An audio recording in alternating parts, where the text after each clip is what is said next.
स्वागत है। मैं हूं डिम्पी कालरा और हमेशा की तरह पूरा आधा घंटा हम डेडिकेट करते हैं अब एफ&ओ के शेयर्स के लिए जो ट्रेंडिंग शेयर्स हैं। निफ्टी बैंक निफ्टी का आउटलुक भी आपको यहीं से मिल जाता है और अभी तक हमने आपको जो बैंक निफ्टी के सामने आपके रणनीति रखी थी वो बिल्कुल कारगर साबित हुई है और आज तो नए शिखर पर यानी कि ऑल टाइम हाई पे बैंक निफ्टी भी पहुंच गया। खैर, राहुल शर्मा आज के हमारे मेहमान हैं। काफ़ी दिनों बाद उनसे मुलाकात हो रही, लंबी छुट्टी पे थे दिवाली की, लेकिन आज उनसे मुलाकात होगी और उनसे पता करेंगे कि उनको बधाई भी देंगे बैंक निफ्टी के बारे में और उनसे पता भी करेंगे निफ्टी बैंक निफ्टी में इस समय क्या किया जाए और अलग अलग स्टॉक्स पे क्या करना चाहिए हमको। साथ ही शीला फॉर्म की मैनेजमेंट भी आज हमारे साथ होगी, उनसे भी बातचीत करेंगे और उनके नंबर्स जो आए हैं उसको लेकर चर्चा होगी और आगे की गाइडेंस, उनकी कंपनी का कैपेक्स, इनको लेकर भी बातचीत होगी। थोड़ी देर में मैनेजमेंट हमारे साथ जुड़ जाएंगी, उनसे फिर हम बातचीत भी करना शुरू कर देंगे। लेकिन पहले 5 बड़ी बातों से कार्यक्रम की शुरुआत कर लेते हैं तेजी से और फिर उसके बाद राहुल शर्मा आपको बता देंगे निफ्टी बैंक निफ्टी में हमको करना क्या है। पहले 5 बड़ी बातें। पहली इंपॉर्टेंट बात, आज नए शिखर पर बैंक निफ्टी पहुंच गया। 41,940 का नया रिकॉर्ड स्तर बना दिया। 41,840 पहले एक लेवल था, लेकिन आज करीब 100 पॉइंट से उसने नए लेवल्स को पा लिया। हालांकि प्रॉफिट बुकिंग के तौर पर अगर आप चेक करेंगे तो 200 पॉइंट ऊपर नीचे भी आया है, लेकिन अगर आप लेवल्स के हिसाब से चेक करेंगे तो कोई बहुत ज़्यादा गिरावट तो नहीं है। निफ्टी साल की ऊंचाई से करीब 200 अंक दूर है। इसके साल की ऊंचाई जो है वो 18,380 है और अभी चल रहा है 18,180 पे, करीब 200 पॉइंट दूर है। लेकिन इसका ऑल टाइम हाई तो दूर है, अभी 640 का है, वो अभी थोड़ा दूर है। लेकिन आज साल की हाई पे आज SGX निफ्टी सुबह सुबह हमको दिख गया था। तो निफ्टी के अंदर में मोमेंटम बरकरार है, लेकिन बैंक निफ्टी में कुछ ज्यादा ही तेजी थी, इसलिए जल्दी से इसने हाई पे लगा दिया। अडानी ग्रुप के शेयर में आज जोरदार तेजी है। आप अडानी पोर्ट्स देखें, ग्रीन्स देखें, विल्मर देखें, एंटरप्राइज देखें, कोई भी शेयर देखें, पावर देखें, सभी के सभी शेयर अडानी ग्रुप के आज जोरदार फिर से मजबूती के साथ चल रहे हैं। ये मार्केट का आज का सबसे ट्रेडर्स का फैंसी सेगमेंट बन गया है। चौथी इंपॉर्टेंट बात, अगर आप सेक्टोरियल और इंडिया विक्स के हिसाब से देख रहे हैं तो सेक्टर्स में आज सरकारी बैंकों में फिर से खरीदारी है। हालांकि एनर्जी सेक्टर पे थोड़ा दबाव है, एनर्जी के अंदर रिलायंस इंडस्ट्रीज भी शामिल होता है। अगर ये चल जाए तो फिर काम बात बन जाएगी, लेकिन वैसे सरकारी बैंकों का खेमा आज भी 2 से 2.5% ऊपर आपको दिख रहा होगा। इंडिया विक्स 16 के आसपास है, जो गैप आपको मिलता है उसके बाद की फोर्स की कमी आती है, ये इंडिया विक्स डिसाइड कर रहा है और 90 अंक अभी नीचे चल रहा है डाउ फ्यूचर्स, ये भी हमने आपके सामने ऐड कर दिया। जल्दी से रिपोर्ट कार्ड भी आपके सामने रखते हैं। शिवांगी सारदा हमारी मेहमान थी, उनका रिपोर्ट कार्ड आपके सामने आएगा, फिर निफ्टी बैंक निफ्टी पे चर्चा होगी।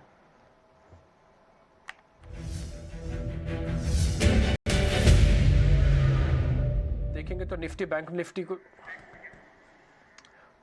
निफ्टी को लेकर उन्होंने चर्चा की थी और ये कहा था कि आप इसमें बने रह सकते हैं और वहाँ से आपको बेनिफिट आया होगा करीब 1% का निफ्टी से, करीब 1.5% का बैंक निफ्टी से। एबी फैशन बेचने की रिकमेंडेशन थी, आप एबी फैशन को देख पा रहे हैं, बैक टू बैक वो एक कमजोर कैंडिडेट था, उनकी रिकमेंडेशन बेचने की थी।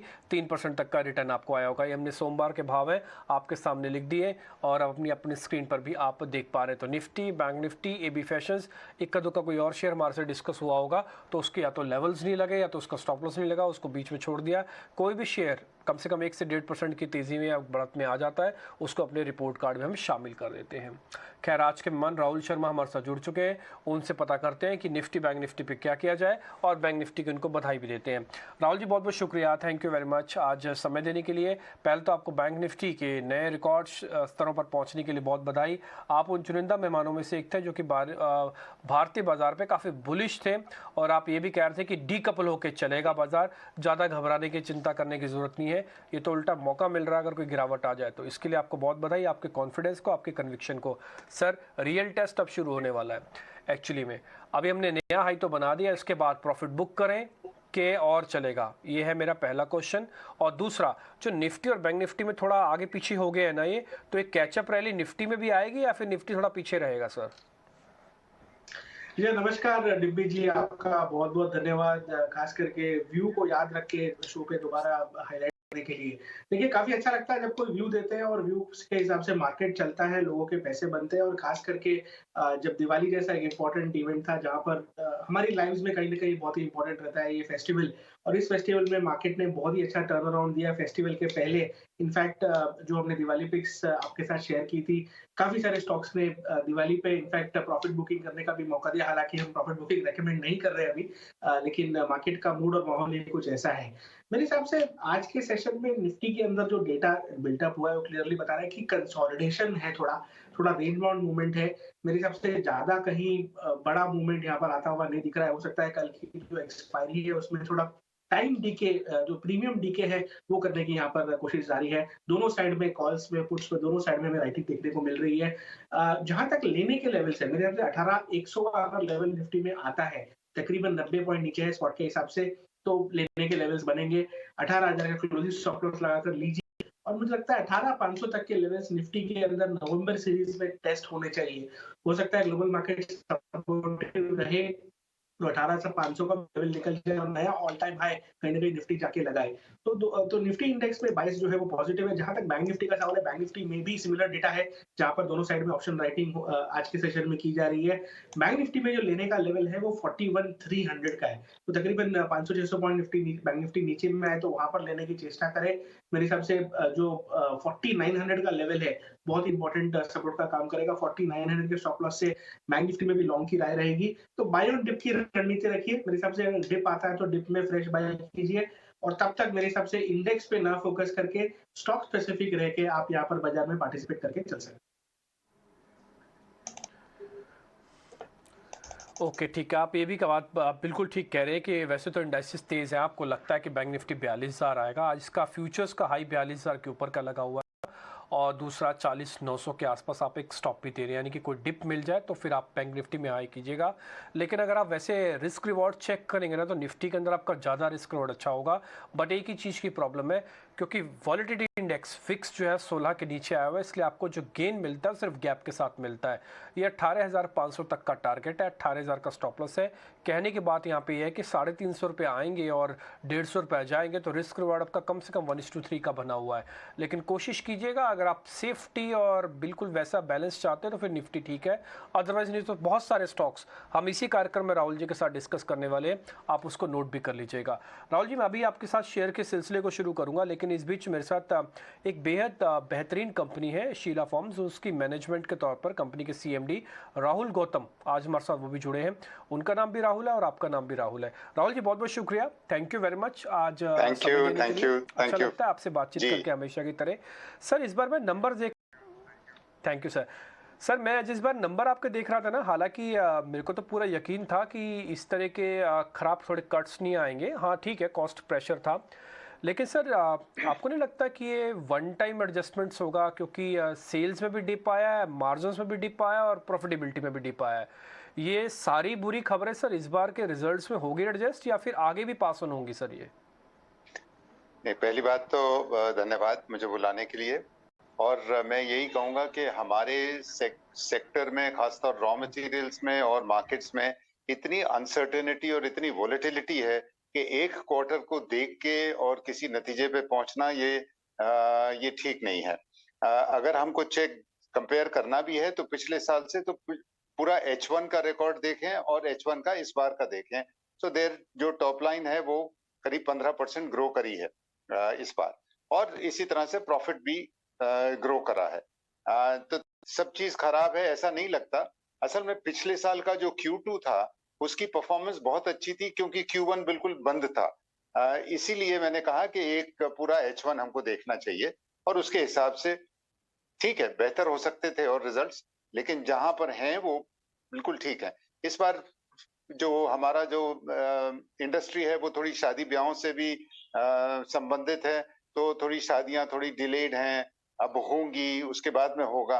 बट जितना साल का बचा हुआ पीरियड है उसमें ये सब चीजें बिल्कुल कवर हो जाएंगी। ठीक है, कवर हो जाएंगी। सर मेरे को एक चीज़ आपसे और पता करनी थी, आगे चल के ये जो वॉलिटिलिटी आप बता रहे हैं कि रॉ मटेरियल में बहुत ज़्यादा है, ये बरकरार रहने वाली है? अगर ये बरकरार रहने वाली तो फिर आपके हाथ में भी बहुत कुछ नहीं होगा, क्योंकि आपको भी फिर नंबर्स के साथ और अपने बिजनेस के साथ बहुत कुछ मेहनत करनी पड़ जाएगी। अगर ये वॉलिटिलिटी शांत हो जाती है तो शायद आप स्टेबल ग्रोथ के साथ अच्छे नंबर्स लेके आएंगे। सर इस पे दारोमदार है, तो आपका एक्सपीरियंस क्या कहता है, जल्दी शांत हो जाएगी कॉस्टिंग? पहले तो आपने ये प्रपोजल ही रखा कि शांत हो जाए तो बहुत अच्छा रहेगा, तो आपके मुंह में घी शक्कर, बिल्कुल ऐसा ही होना चाहिए। और बिल्कुल सर। लेकिन जो पिछले 3 महीने में जो पोजीशन है उसके हिसाब से ऑलरेडी शांत होना शुरू हो गई है। इट इज ड्रॉपिंग एंड थोड़ा स्टेबलाइज हो रही है। और जो अनसर्टेनिटी की मैंने बात करी थी वो पिछले साल से कंपैरिजन करने के लिए, तो पिछले साल में जैसे एक क्वार्टर वो सिर्फ रॉ मटेरियल से ताल्लुक नहीं था, वो बाजार बंद भी थे। लास्ट ईयर का Q1 जो था वो बंद था, तो Q2 में पूरी पेंट अप डिमांड की वजह से नंबर ज्यादा बढ़ गए, तो आज का Q2 उससे कंपेयर करना थोड़ा उचित नहीं है। इसीलिए मैंने सजेस्ट किया कि H1 को करें, बट रॉ मटेरियल वाला मैटर भी बिल्कुल चालू हो गया है, बिल्कुल शांति की तरफ ही जा रहा है। ठीक है, इंटरेस्टिंग। अच्छा सर, मैं आपके ना इंडिया के बिजनेस को छोड़ के अब विदेश के बिजनेस में भी जानना चाहता हूँ, क्योंकि वहाँ पे आपकी 2-3 सब्सिडरी हैं जो कि ऑस्ट्रेलिया में भी है एक, और मेरे पास जो जी। जानकारी है कि वहाँ की सब्सिडरी ने बहुत अच्छा काम किया है। सर, ये जो ग्लोबल एक्सपोजर है, जरा उसके बारे में हमको और जानकारी दे दीजिए, गाइडेंस के तौर पर देंगे तो ज़्यादा अच्छा होगा। तो जो ऑस्ट्रेलिया की बात करी आपने, बिल्कुल वो एक सेपरेट अलग मार्केट है, मैच्योर मार्केट है, स्टेबलाइज्ड मार्केट है, और ये थोड़ा अचंभे की बात भी है कि वहां पर जो मार्केट्स हैं, मतलब जो कंज्यूमर मार्केट्स हैं, वो अपनी जगह बिल्कुल बरकरार हैं। एक्चुअली बाई एंड लार्ज दो चीजें हुई हैं। एक तो ऑस्ट्रेलियंस ट्रैवल अराउंड बहुत करते हैं, जो थोड़ा बहुत कंट्रोल हो गया, और उससे उसकी वजह से उनकी जेब में पैसा है। और दूसरी बात ये भी है कि ऑस्ट्रेलिया ने, जैसे हमने तो एक स्लोगन दिया हुआ है इंडिया में आत्मनिर्भरता का, उसी तरह से ऑस्ट्रेलियंस ने भी एक जितनी भी कंपनीज वहां पर हैं, ये एक मार्केटिंग प्रमोशन किया है कि be Australian, buy Australian and only with Australian inputs. तो इसलिए ऑस्ट्रेलिया की इंडस्ट्री और इकोनॉमी जो है वो बेहतर हो रही है, और इंपोर्ट्स जो है कम हो रहे हैं, और वो एडवांटेज हमको मिलेगा। मैच्योर मार्केट है, ये बिल्कुल ठीक बात है, लेकिन फिर भी बहुत स्कोप है वहां पर बढ़ने का। जो दूसरा एरिया वो यूरोप का है, जहां हमारी फैक्ट्री स्पेन में है। देखिए, यूरोप इस समय ट्रबल में है।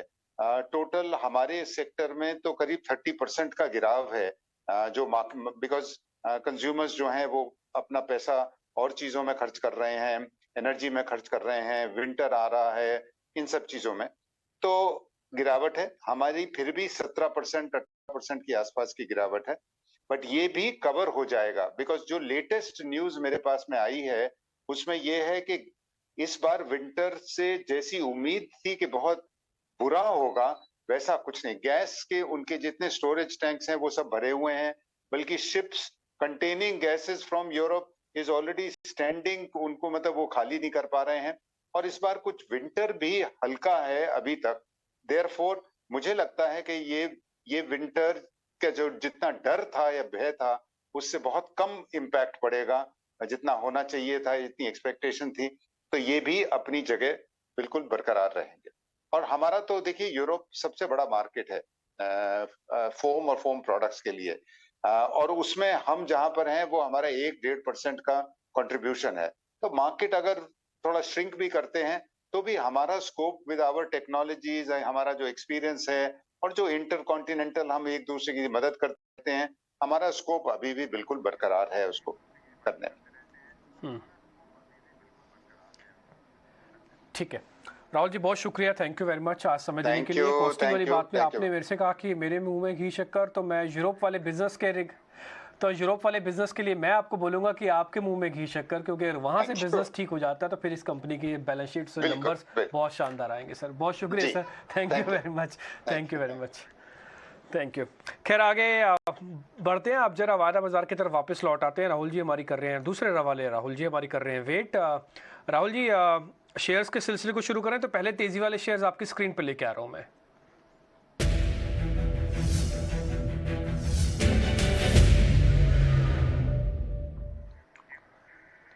सर, कंटेनर कॉर्पोरेशन और पीएनबी दो ऐसे शेयर्स का चुनाव किया जहां पे आज ताज़ा खरीदारी हुई है। अभी एक ब्लॉक डील भी लगी है, करीब 0.1% इक्विटी का हाथ बदला हुआ है सर पीएनबी के अंदर। 46 रुपये का हो गया सर आज ये, 9% आज में बढ़ा है। इसका शुभ मुहूर्त तब निकला था जब ये बैन में चला गया था, बीच में आपको ध्यान होगा। उसके बाद से रुका नहीं, 40 के बाद सीधा 42, 42 का सीधा 45। सर अभी और चलेगा क्या? 9% ऊपर हो गया ये। जी हाँ, देखिए पीएसयू बैंक्स ने बहुत ही बेहतरीन परफॉर्मेंस दिखाई है पिछले कुछ दिनों में, और पीएनबी एक ऐसा लैगार्ड था जहां पर हमने अंडर परफॉर्मेंस देखी थी, बट मेरे हिसाब से अब मार्केट रियलाइज कर रहा है कि बैंक निफ्टी इतना चल चुका है, पीएसयू बैंक से चल चुके हैं, तो कौन से जो काउंटर से जो चल सकते हैं यहाँ से भी। तो उनमें से पीएनपी का सेटअप है, मेरे हिसाब से अभी भी यहाँ पर अपसाइड बाकी है। कंपैरेटिवली अगर हम स्टडी करें तो मुझे लगता है ₹55 तक के लेवल पीएनबी बैंक में देखने को मिल सकते हैं। तो अगर आप पोजिशनल ट्रेडर है, अगर आप डिलीवरी में खरीदना चाहते हैं तो पीएनबी को लेके जाया जाया जा सकता है। डेटा तो पॉजिटिव है ही, लाइक 7.5% का लॉन्ग बिल्टअप हुआ है। स्टॉक काफी तकरीबन 9% ऊपर है, लेकिन पोजिशनली मुझे लगता है कि आज एक ब्रेकआउट कंफर्म हुआ है स्टॉक के अंदर 45 के ऊपर, और ये ब्रेकआउट स्टॉक सबसे इमीडिएट बेसिस में आपको 50 और 55 रुपीज तक के लेवल ऊपर में दिखा सकता है। तो इसे बाय करके चलिए, स्टॉप लॉस लगाइए। मेरे हिसाब से क्लोजिंग बेसिस पे यहाँ पर 43 का स्टॉप लॉस आइडियल रहेगा। 43 के क्लोजिंग स्टॉप लॉस से इसे बाय कीजिए, और मुझे लगता है कि यहाँ पर मोमेंटम जो है वो बुल्स को यहाँ पर पूरी तरह फेवर करना चाहिए। ओके, ठीक है। अच्छा राहुल जी, कंटेनर कॉर्पोरेशन पे आपका व्यू पॉइंट क्या है? पहले 600 का अच्छा बेस बना चुका था, उसके बाद इसने बेस को शिफ्ट करके 750 कर लिया। ये चार्ट हम अपनी स्क्रीन से भी आपको दिखा सकते हैं, और 750 का बेस अच्छा वाला पक्के वाला बेस बना लिया। अब आ गए शेयर 800 वाली कैटेगरी में सर। ये देखते ही देखते शेयर चला। हालांकि खबरें भी मार्केट में आ रही है कि सरकार विनिवेश की प्रोसेस बहुत फास्ट कर रही है, सबसे पहले इसी को करेगी, बेचेगी। लैंड बैंक अच्छा है, वैल्यूएशन 1000 के ऊपर आ जाएगी। सर आपका व्यू पॉइंट है कि 1000 हो जाएगा या फिर ये हाथ से निकल गया?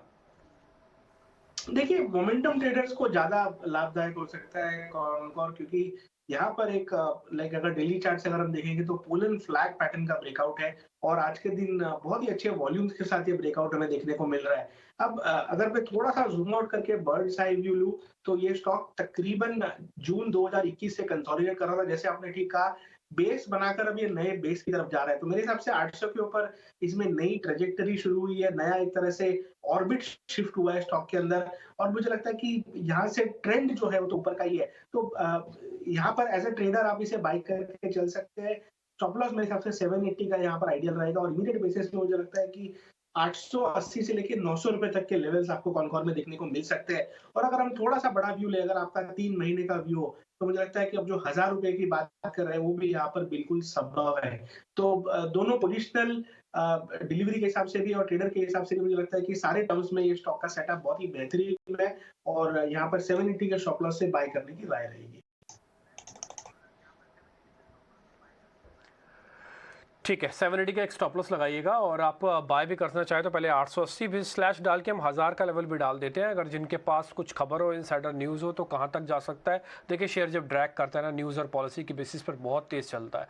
टेक्निकल्स की अपनी एक मर्यादा है, लेकिन न्यूज़ की कोई मर्यादा नहीं होती। कई बार न्यूज़ और शेयर को टेक्निकल्स के लेवल के भी पार ले जाती है, इसलिए मैंने जानबूझ के इसके अंदर 1000 का लेवल आपके लिए डलवा दिया। 780 का स्टॉप लॉस वो पक्के वाला लगा के रखिएगा, जिनको अभी आना है और जिनको मोमेंटम चेस करना है, और जिनके पास पुराना पड़ा है उनके लिए ट्रेलिंग स्टॉप लॉस का काम करेगा 780। तो कंटेनर कॉर्पोरेशन हो गया, और दूसरा शेयर भी हमने आपके सामने रख दिया। आगे बढ़ते हैं, शॉर्ट कवरिंग वाले दो शेयर्स आएंगे, डेल्टा कॉर्प और एसबीआई कार्ड। सर जरा चेक कर लीजिएगा, दोनों में शॉर्ट कवरिंग है आज, डेल्टा कॉर्प और एसबीआई कार्ड। राहुल जी। जी हाँ, देखिए, डेल्टा कॉर्प काफी कंसोलिडेट कर रहा है। इनफैक्ट अगर मैं सेटअप देखूं तो डेल्टा कॉर्प में एक अपसाइड मूव व्यू है। काफी समय तक ये स्टॉक बैन में था, तो मेरे हिसाब से भी साइडवेज मूवमेंट था। लेकिन फाइनली मुझे लगता है कि अब जो कि निफ्टी भी 18,000 के ऊपर है, और ओवरऑल सेटअप यहाँ पर कंसोलिडेशन का है, ये ब्रेकआउट मेरे हिसाब से कंफर्म होगा 228 के ऊपर। बट प्रीएम्प्टिवली मुझे लगता है कि इस ब्रेकआउट को ट्रेड किया जा सकता है। 200 दिन का मूविंग एवरेज आज स्टॉक वापस से क्रॉस कर रहा है, और जो रिस्क रिवॉर्ड है वो यहाँ पर काफी फेवरेबल दिखाई देता है। तो 213 के स्टॉप लॉस से बाय करने की राय रहेगी कैश में। 228 पे मेरा एक छोटा हर्डल जरूर है, बट मेरे हिसाब से 28 का लेवल निकलना चाहिए। पहला टारगेट हमारा आएगा 235 का। 235 के बाद 250 तक के भी लेवल्स डेल्टा कॉर्प में देखने को मिल सकते हैं। तो काफी एक मेरे हिसाब से क्या बोलते हैं कि जो सेटअप है अभी एकदम ही नेटिव स्टेज पर है। जब ब्रेकआउट आएगा तो मोमेंटम में मेरे हिसाब से बहुत ही अच्छा मूव देखने को मिलेगा 228 के ऊपर। तो इसे भी अक्यूमुलेट मोड में रखिए, इसे यहाँ पर अक्यूमुलेट कीजिए। 228 का लेवल क्रॉस होता है तो ऐड भी करके चला जा सकता है।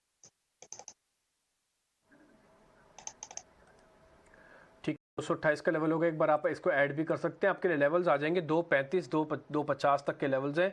213 का एक स्टॉप लॉस है। ये चार्ट्स आपकी स्क्रीन पर भी होंगे डेल्टा कॉप के, और आपको दिख जाएगा कि किस तरह से मोमेंटम इसके अंदर बना है। एक अपवर्ड राइजिंग चैनल है, और ये दोनों चैनल्स के दोनों एवरेजेस का स्क्वीज आउट होने के बाद ये ब्रेकआउट का कैंडिडेट है। और कोई बड़ी बात नहीं है, अपने दूसरे मेगा हार्डल वाले एरिया के अंदर या मेगा जोन के अंदर यहाँ तक ये शेयर पहुँच जाए। अच्छा मूवमेंट है, अच्छा प्ले है। थोड़ा समय ले सकता है, थोड़ा स्लो मूवर है, ज़्यादा तेज चलता है और बैन में घुस जाता है, तो इसलिए धीरे धीरे चले तो ज़्यादा अच्छा है। आगे बढ़ते हैं सर, मंदी वाले दो शेयर में जल्दी से आपसे डिस्कस कर लेता हूँ।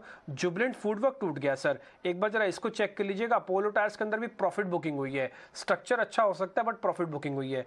जुबिलेंट फूडवर्क एक बार जरा ये भी चेक कर लीजिए, मंदी वाली कैटेगरी के शेयर है हमारे आज के।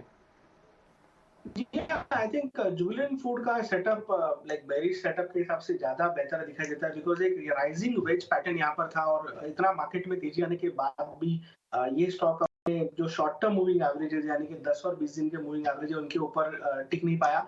और आज के दिन इनफैक्ट जो बड़ी एवरेजेस है 100 दिन 200 दिन की सारी एवरेजेस ब्रेक की है। मेरे हिसाब से यहाँ पर वीकनेस एक्सटेंड होती हुई दिख सकती है। इमीडिएट बेसिस में हमारा जो टारगेट है 545 का रहेगा नीचे में, तो 545 के टारगेट के लिए इसमें बेरिश बायस रखने की एडवाइस रहेगी।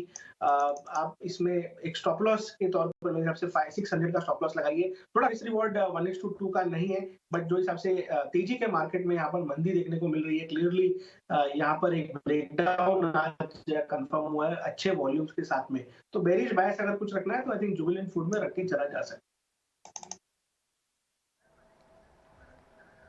ओके ठीक है, जुबिलेंट ने एक इंपॉर्टेंट स्ट्रक्चर को भी ब्रेक कर दिया और वो आपको अपनी स्क्रीन पे दिख भी जाएगा, तो थोड़ा सा सावधानी आप रख के चलें। जुबिलेंट फूडवर्क के अंदर 545 का इसका टारगेट है, 600 का स्टॉप लॉस है। राहुल जी की रिकमेंडेशन है 6% शेयर टूटना बड़ी बात नहीं है, बढ़ते समय भी 6% बढ़ सकता है ऐसा शेयर, आप इसको ध्यान में रखिएगा। एक एवरेजेस का ब्रेकडाउन उसके अंदर हुआ है। सर आगे बढ़ते हैं, हमारी एक कैटेगरी है तेज़ी वाले शेयर, जिसको 48 से करीब एक दिन और 72 घंटे तक रख लेते हैं। वो दो शेयर मैं आपके स्क्रीन पे लेके आ रहा हूँ तेज़ी वाले शेयर। उसमें सर एक शेयर है टाटा पावर और दूसरा है मन्नापुरम फाइनेंस। एक बार इन दोनों शेयर्स को चेक कर लो। आज पावर शेयर्स के अंदर वापस से तेजी है। अब अडानी पावर इतना चल चुका, हमको लगा इसका पीयर चेक करना चाहिए। टाटा पावर हमको ठीक लगा डेरिवेटिव्स पे, और दूसरा है मन्नापुरम। एक बार जरा इसको भी देख लो सर आप। निम्बी जी, मैं हल्की हल्की से स्माइल इसलिए दे रहा हूँ क्योंकि दोनों के दोनों स्टॉक हमारे आज हाई कन्विक्शन लिस्ट में है, वो Tata power and Manappuram finance. देखिए, आपने डेटा रीडिंग तो बिल्कुल सही की है, मैं थोड़ा सा यहाँ पर इसको डिटेल में एक्सप्लेन करना चाहूंगा। देखिए, टाटा पावर में क्या हुआ है कि टाटा पावर को पहले ले लेते हैं। टाटा पावर में पिछले 3-4 सेशन में एक अच्छा बेस बना, स्टॉक ने तकरीबन 225-230 के रेंज में बेस बनाया, और आज 230 के ऊपर एक ब्रेकआउट आया। देखिए यार, इतना मोमेंटम आ गया, लेकिन यहाँ पर पार्टिसिपेशन बिल्कुल भी नहीं था। तो एक तरह से ये स्लीपिंग जायंट है जिसमें आज मोमेंटम कैच इन हुआ है। आज वॉल्यूम्स ऑलरेडी पिछले 5 या 6 सेशन के लेवल पर हाईएस्ट है फ्यूचर्स में, और मुझे लगता है कि ये ब्रेकआउट टाटा पावर को तकरीबन 250 से 260 तक के लेवल्स तक ले जा सकता है। तो टाटा पावर में 225 का स्टॉप लॉस लगाइए और लॉन्ग कीजिए। मुझे लगता है कि फास्ट मोमेंटम यानी कि अगले 2 सेशन में मुझे लगता है कि 245 तक के लेवल्स इमीडिएट बेसिस पे देखने को मिल सकते हैं। अदरवाइज इसे होल्ड भी करें तो 250-260 तक के भी लेवल्स यहाँ पर आ सकते हैं। मन्नापुरम फाइनेंस का सवाल है। देखिए, आज के सेशन में एनबीएफसीज में काफी करंट देखने को मिल रहा है। इनफैक्ट मन्नापुरम इंटरेस्टिंग इसके लिए है बिकॉज इस हफ्ते में 40% फ्यूचर्स में लॉन्ग ऐड आ चुका है टाटा माफ कीजिए मन्नापुरम फाइनेंस में। साथ ही में वॉल्यूम्स जो है आज काफी जबरदस्त वॉल्यूम है। इनफैक्ट मंडे को भी बहुत स्ट्रॉन्ग वॉल्यूम्स थे, आज के दिन भी इनफैक्ट आधा ही दिन हुआ है और वॉल्यूम्स लिटरली पिछले तकरीबन 2 महीने के लेवल्स पे हाईएस्ट लेवल्स पर चल रहे हैं। मुझे लगता है मन्नापुरम में भी यहाँ पर एक ब्रेकआउट है। 120 तक के लेवल्स मुझे लगता है मन्नापुरम में देखने को मिल सकते हैं। इसे बाय करके चलिए। 104 का स्टॉप लॉस रहेगा। दोनों के अंदर बहुत ही बेहतरीन सेटअप और रिस्क रिवॉर्ड है। दोनों स्टॉक्स को बाय किया जा सकता है। ठीक है, दोनों स्टॉक्स को बाय कर सकते हैं, मन्नापुरम को भी और टाटा पावर्स को। दोनों के लेवल्स आपकी स्क्रीन पर आ जाएंगे। मन्नापुरम के चार्ट भी आपकी स्क्रीन पर है। राहुल जी, इसके अलावा कोई आपकी ट्रेडिंग कॉल बचे हैं? दोनों हमने ले ली आपकी ट्रेडिंग कॉल्स। जी, आप देखिए ये दोनों हाई कन्विक्शन में थे। मेरे हिसाब से जहाँ तक एक नया ट्रेड का आता है तो अधिक अदानी पोर्ट्स पर ध्यान दिया जा सकता है। अदानी पोर्ट में हालाँकि स्टॉक आज तकरीबन 5% ऊपर है, बट मेरे हिसाब से जब भी मूवमेंट देखा है हमने अदानी ग्रुप ऑफ स्टॉक्स में तो हाई बीटा मूवमेंट रहता है और मुझे लगता है ₹1000 तक के टारगेट्स आपको अदानी पोर्ट्स में तकरीबन 8 से 10 सेशन में देखने को मिल सकते हैं। तो 897 पे चल रहा है, 850 के स्टॉप लॉस लगाकर इसे बाय कीजिए। एक बहुत ही बेहतरीन राउंडिंग बॉटम स्टॉक ने बनाया और आज के दिन ब्रेकआउट कंफर्म हुआ है अच्छे वॉल्यूम्स के साथ में, तो इसे बाय करके चलने की राय रहेगी। मेरे हिसाब से 4 डिजिट अदानी पोर्ट्स में बहुत जल्द देखने को मिल सकता है। ठीक है राहुल जी, बहुत बहुत शुक्रिया, thank you very much. Manappuram, Tata power और अदानी पोर्ट से 3 आपकी कन्विक्शन लिस्ट में थे, 2 तो हमारे साथ मैच भी कर गए और उम्मीद करते कल जब हम रिपोर्ट कार्ड आपका लेके आएंगे तो बहुत ही बेहतरीन रिटर्न उसके अंदर छपे हुए मिलेंगे। इंडेक्स छोड़िए, शेयर्स को पकड़िए और इंडेक्स को रखना भी तो निफ्टी के अंदर रिस्क रिवॉर्ड ज़्यादा बेहतर है। राहुल जी बहुत बहुत शुक्रिया, थैंक यू वेरी मच आज समय देने के लिए। फिलहाल इस कार्यक्रम से भी इतना ही, नमस्कार।